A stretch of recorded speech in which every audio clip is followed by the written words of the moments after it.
All right. Well, hey there, friends. I'm Rebecca, and you're listening to Resilience with Rebecca, a place where we have real conversations with real people about real life.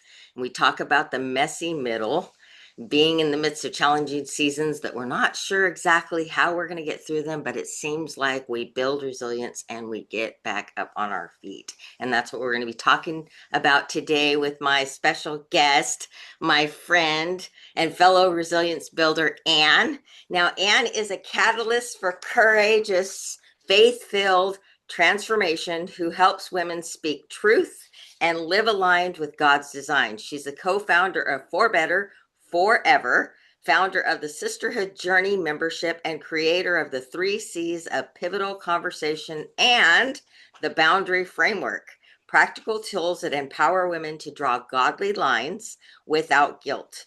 She's a certified Maxwell leadership coach, speaker, and trainer with over 25 years of faith based leadership experience.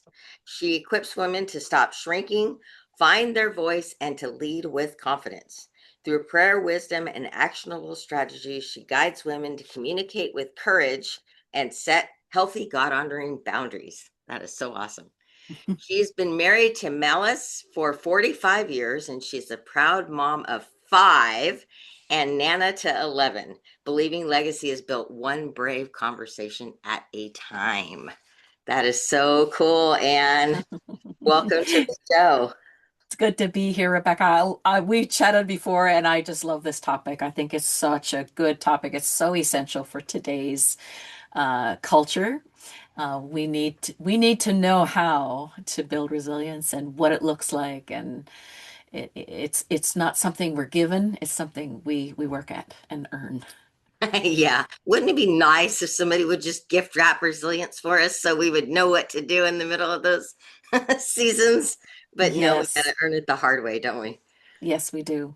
Yeah. Yeah, that's so awesome. Well, speaking of resilience, Anne, is there a story or a challenge that you specifically faced where you felt like it's maybe not the thing, but a thing in your life that caused you to say, I built a lot of resilience in that season, or hmm something you'd be willing to share with us?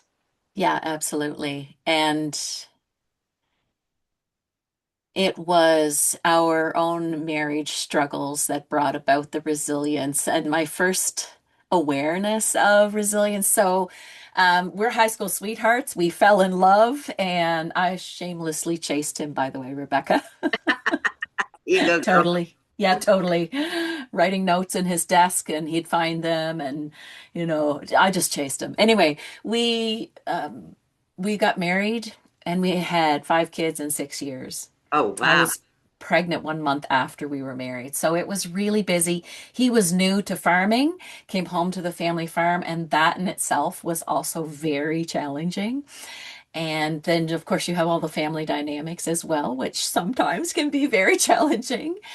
And it brought us to a point where, we were so crazy madly in love. We knew what that was, but we came to this point where we were sitting in our farm truck outside our favorite restaurant.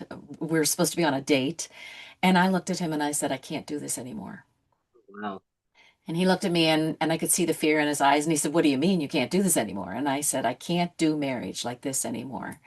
Mm. So when we got married, we said, if we need help, we will get help. We should have said, when we need help, we will get help.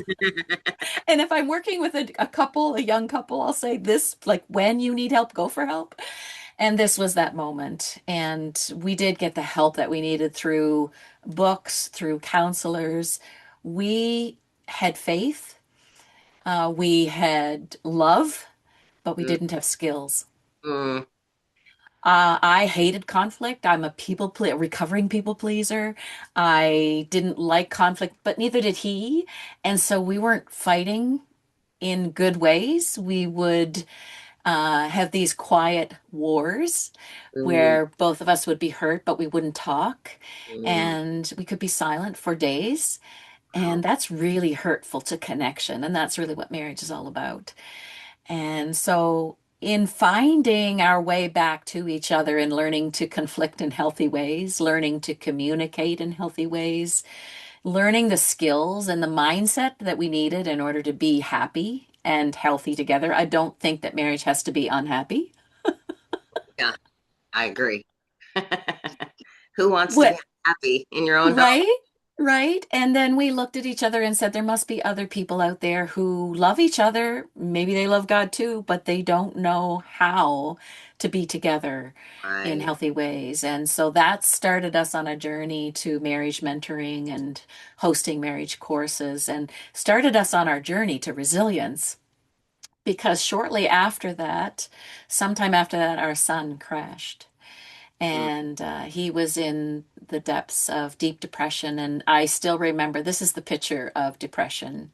We were standing in the entryway, he, my son, and he blesses me, by the way, to tell his story because if it helps other people, he wants that to happen. And we sure. were standing in the entryway of our house, and I was holding him, and he was sobbing, these huge, big sobs, and saying, I hate myself. I Mm, hate myself.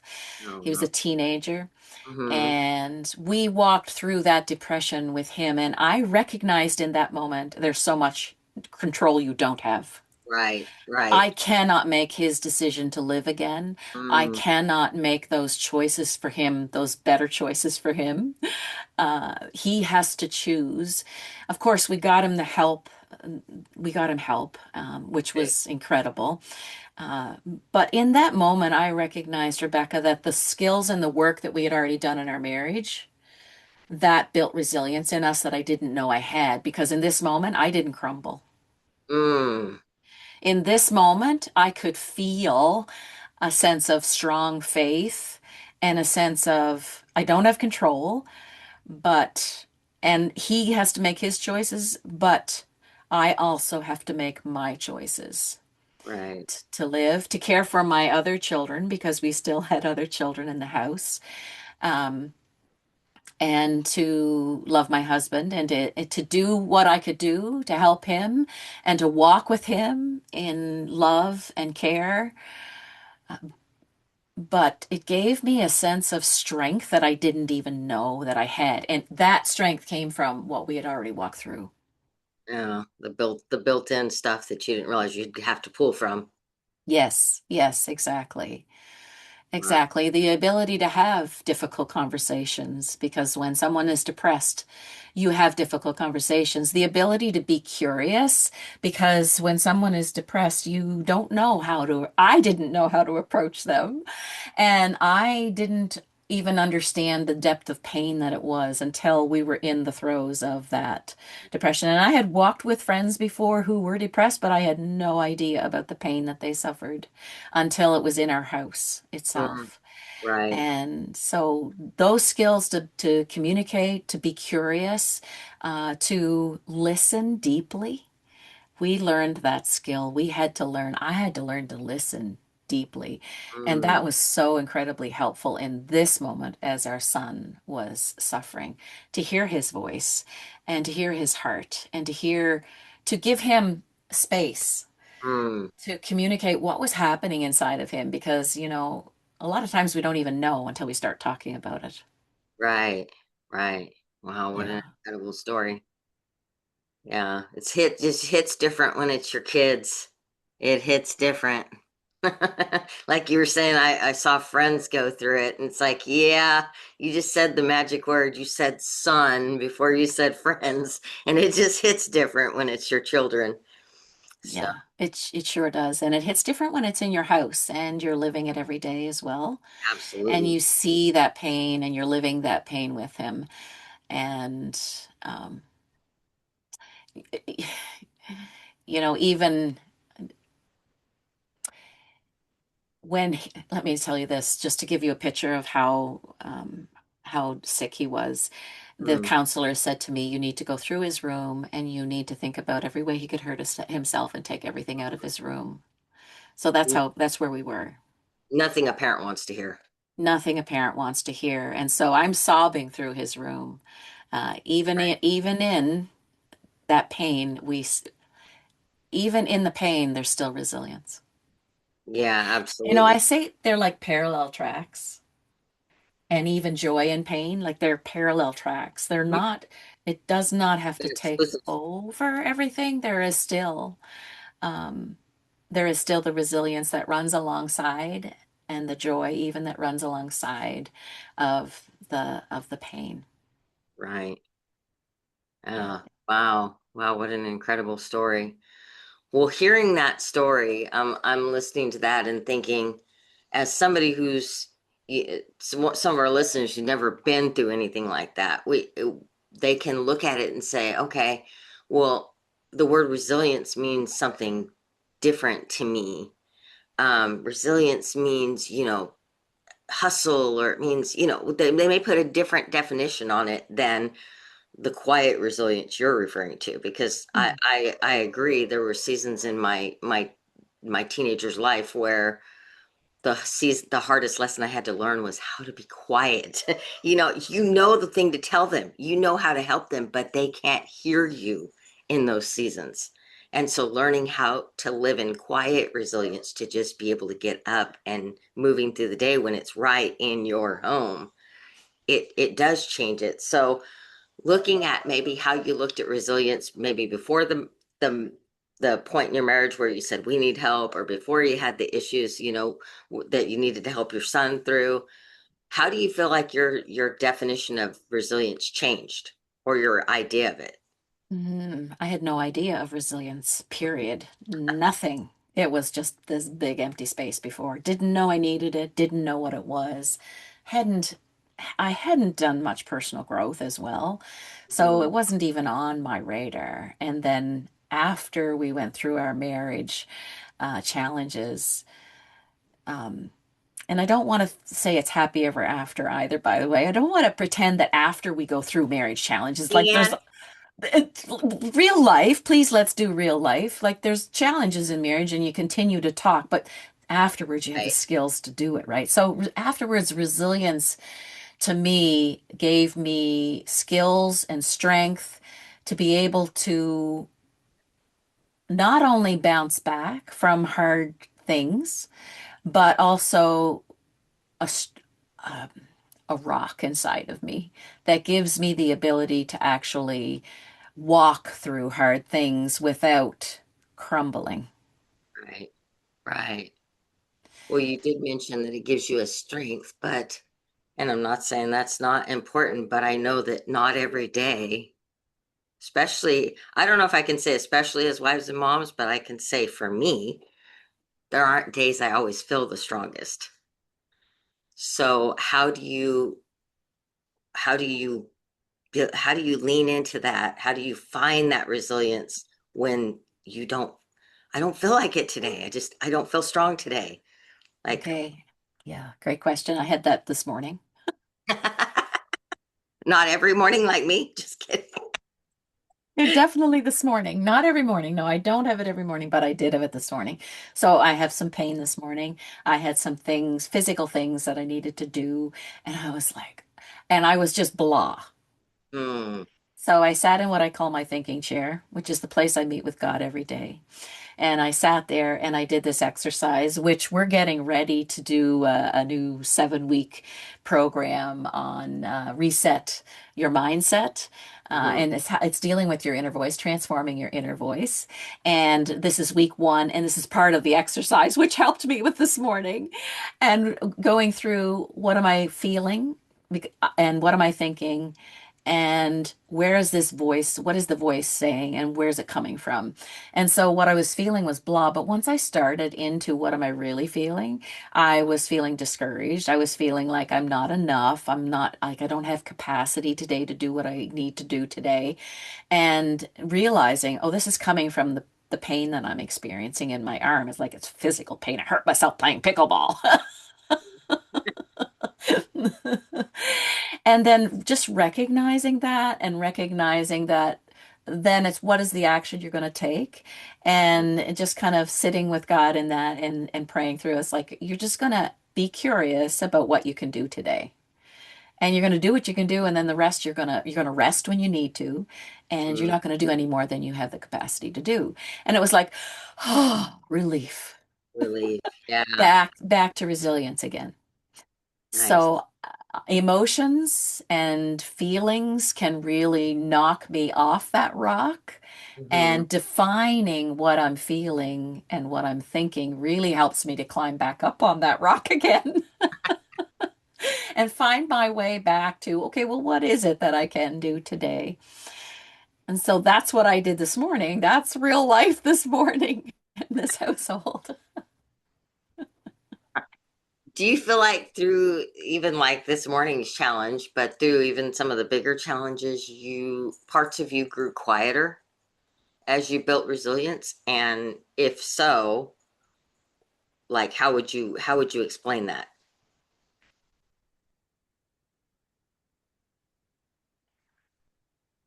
I, my husband would not agree. Let me just say that caveat first. But I am a quiet person by nature. I am not a talker, so to speak. I think my listening grew so much greater through resilience, through hard times. Recognizing that if I don't hear from the person, I don't really know what's going on.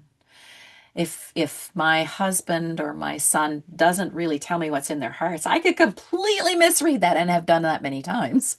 Right. So as opposed to quiet, that maybe stayed the same and looks the same to the outside world. Hmm. But my listening improved drastically, which is why I became a coach. After we went through the marriage difficulty, I recognized how valuable it is to have someone listen, to give space for someone else's pain, because pain demands to be heard. Hmm. Pain does not want to sit inside of us. It really demands to be, and it comes out some way, somehow. And so if it's not spoken out, then it hides in the body, and our bodies end up being sick, or our minds or our hearts can get so discouraged. And so that's why I became a coach, because I recognized how helpful it was to have someone hear what it is that we're going through, and how helpful it is to sort through what it is that we're thinking and what's going on and what we really want and how we want to move forward. Yeah. So I really didn't so much as become quieter, that looked the same, but I learned to listen in a deeper way. Yeah, I liked how you worded listening earlier, and my pen had fallen off, so I didn't write it down. So I definitely look back through because I love how you worded how you listened to your son. That was a beautiful way of wording it. But Can I just give you a quote by Dr. yes, David, absolutely. by David Osberger? He says, listening is so close to being loved that for the average person, they are almost indistinguishable. Wow. That's powerful, Rebecca. Very powerful. Very powerful. It Very means powerful. love, and it's so closely tied to love that we can't even kind of cut between which is listening and which is love. Yeah, yeah, that's really powerful. Well, listening to your story, Anne, and knowing you in the time I've known you, I would say that having to deal with some of the issues you've mentioned having to deal with is unfair. So, how would you encourage somebody who's going through something that is totally unfair to them, Mhm. and they're in that moment where they're overwhelmed with a child, like you maybe like you mentioned, or in a marriage, like you'd mentioned, or they've just lost somebody they love. They're in the middle of this challenge, and it's so unfair, and they can't see a way up. I mean, we're talking resilience here. That's just another word. Mhm. Right? So how would you, instead of just tagging build resilience, because it sounds great, but how Mhm. do we make that really personal? I do not think that it's possible to live without pain. Yeah. I think it's kind of the definition of life. And I do believe that our resilience comes from pain. That's a hard thing to hear. But without that pain that I had experienced, I would still be shallow and immature.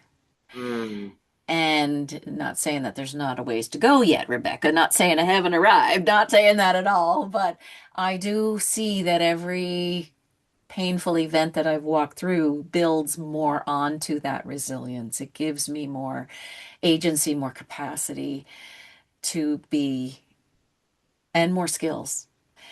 And so I don't believe that we can eliminate suffering, Right. but we get to choose how we walk through it. And that choice in how we walk through it determines the outcome of our pain. So our pain can be for nothing Mm. Oh, oh, I don't if we that. make those choices toward that. Or Right. our pain can be for something like that can have tremendous impact in our circle, whether it's with our family, our friends, our children, if we have parents, our parents, or in the work that we do as well. We meet those people, you know, those people who have suffered. There's something different about them. I remember going to a funeral of a young man who had very suddenly lost his dad. And I have connection with him, but I'm not really close to him. But he's a lovely young man. And as we were going through the line, I didn't have words. Mm. I didn't have words. I just hugged him and I held him. And afterwards, he said, I felt like God was in the room. Mm. That's only because of what I have walked through, Right. that my spirit could connect to his spirit because I recognized his pain and could love him in that moment. But that's how powerful resilience is, and how we can even speak to each other without words, knowing that there's a common bond and a care for one another. Mm. And so life is very unfair. Totally agree. Hmm. I hear unfairness every day. Every day. Life is unfair. But I see my clients rising up and making choices that change their future because of the choices they make in the midst of the unfairness. Yeah, And absolutely. actually, and I really believe that pain is not, it's not a curse. It's No. not, it's not a, it's not a curse. That it really becomes part of our story, Hmm. and that can become part of the gift that we get to share with other people. And that's what makes people rich and deep. That's the people that you want to be with, right? Right. Right. Right. It's the people that you want to be with because they've suffered and they've walked through that suffering and they've made choices to live and to thrive despite the unfairness, despite the pain. Right. Yeah. That's it makes it harder and both harder and easier to realize that it's a choice to build resilience. It's a choice how you walk through it. It's a choice Mhm. how you choose to listen, how you choose to speak. They're all choices. We want the control. There it is. There's the control that I seek anyway. Looking for something to be able to, sink my teeth into and be able to, it's the choice. It absolutely is. You can't choose the pain. And I mean, we talked beforehand, like you mentioned, and I wouldn't choose my pain either. I wouldn't wish it on anyone. Mhm. But the person I became in the midst of it, as I walked through it, I also wouldn't trade that person. Mhm. Yeah, Right. Yes, we become someone new, absolutely. richer, deeper. Uh, uh, we have greater capacity to love other people and to even to love people who are difficult because of the things that we walk through. You mentioned the choice. There's a book. I love this book by Dr. Edith Eggers. She was in World War II. She was in a Nazi camp and Mm, she survived that camp. And it is a brilliant story. But she talks a lot about choice. Her book is called The Choice, and she talks a lot about the daily decision that she had to make to choose freedom internally when mm, she was constrained externally. And that's what that's what can come from the choices that we make. She was a Jewish dancer, but she went on to become a psychologist in the United States. And she said this. She said, "Your pain is not a curse; it's a part of your life story, and it can be your gift." Absolutely. Yeah. Absolutely. So I It's your, say, don't waste it. Don't waste it, yeah. because there's a gift and there's a treasure buried inside the unfairness. Uh, Mm, and we want to be curious about that gift and let that gift come to the top as we walk through those hard things. absolutely. Absolutely. So, if you were this is one of my favorite questions as we kind of come to close to the end of our talk today. I like to close out on this one and kind of give people a word. So, I'd say, if you were a thesaurus and you type in resilience in the line, what is your word that's your synonym? Hmm. I think it's capacity. Capacity. Capacity. I I know that that's what hard times have done for me. They've built my capacity. I think that's a really hopeful word. It's building more inside of me than I knew was there in the beginning. Oh, And yeah. and at the same time, it's like gifting me with more capacity. So there's more inside, but then that's gifting me with more yet again. So I would say the word is capacity. So greater capacity to love other people around me, greater capacity to be maybe a healer in our community, greater capacity to have joy in our lives, greater capacity to have a sense of I'm anchored here. Mm, Like I am immovable.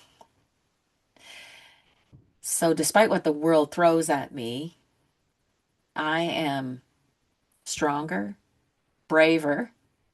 I have the ability to take steps I never pictured or thought that I would ever be able to do, because of this capacity that has grown inside of me as I was walking through the pain that I've experienced. And so then whatever comes down the road, I'm just continue to build that capacity.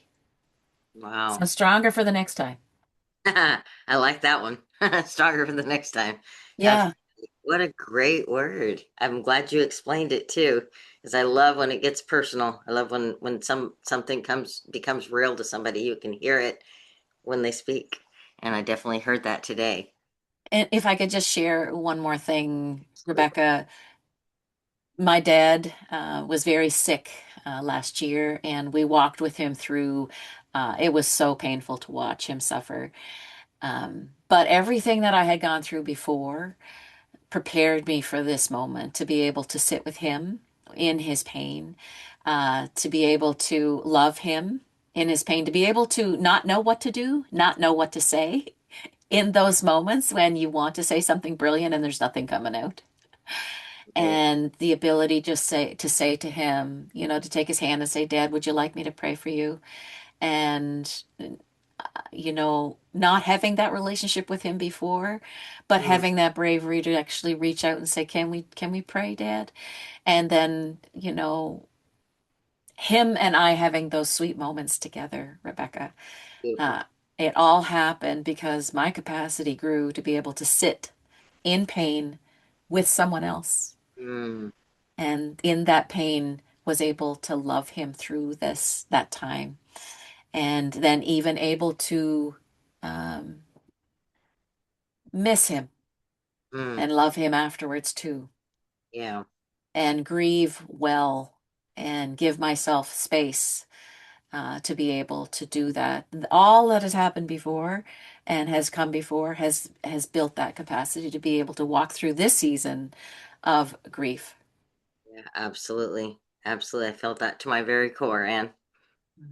Absolutely. Well, Anne, I wanted to thank you for joining me today. It was a pleasure having you on as a guest. You shared so many valuable insights that I know that the listeners will get something out of it. And I want to thank our listeners for listening today to Resilience with Rebecca. If you heard something today that spoke to you or you think would speak to somebody else, please feel free to share this with anyone you think may benefit. I loved the words that Anne used earlier, so I'm going to close out today on the show today on those words. And she said, resilience shows you that you are stronger and braver than you think. So let's all stand together in resilience, and we'll see you next time.